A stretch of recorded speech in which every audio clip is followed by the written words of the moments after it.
ती आता समिती पुढे जाणार आहे, मात्र त्यामध्ये ज्या पद्धतीने काही नमूद करण्यात आलेलं आहे ते वादग्रस्त आहे आणि अल्पसंख्याकावर तो अन्याय करणार असा विधेयक बोलण्यात आहे. तुमचं काय मत आहे या विषयावर? वक्फ मंडळाचा कायदा 1995 अंमलात आला होता आणि त्याच्यानंतर त्यामध्ये मुस्लिम समाजाचेच लोक, एका विशिष्ट समाजाचेच लोक त्याच्यात सामील होते. पण केंद्र सरकारने काल जे विधेयक लोकसभेत आणलेलं आहे तो द्वेषपूर्ण आहे, मुस्लिम द्वेषी तो विधेयक आहे असं माझं म्हणणं आहे, असं माझं मत आहे. कारण दुसऱ्या मंडळ जर तुम्ही बघितले, शीख समाजाचं एक मंडळ आहे गुरुद्वाऱ्याचा, त्याच्यात फक्त शीख समाजाचे लोक आहेत, ते त्यांचा अधिकार आहे, त्याच्यात आमचा काही आक्षेप नाही. राम मंदिर अयोध्येचं जे ट्रस्ट आहे त्याच्यात फक्त हिंदू समाजाचेच लोक आहेत, त्यांचा पण आम्ही आदर करतो आणि ते त्यांचा अधिकार आहे.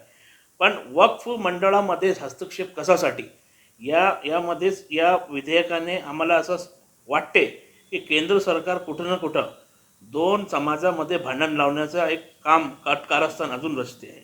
म्हणून लोकांनी यापासून सावध राहावं आणि केंद्र सरकारने आपल्या या द्वेषपूर्ण कायद्याला परत घ्यावं. नाहीतर आम्ही सायमन गो बॅक जसा एक नारा पहिले इंग्रजांविरोधात स्वतंत्र सेनानी यांनी दिला होता, तसंच आम्ही केंद्र सरकार गो बॅक असा नारा देऊ.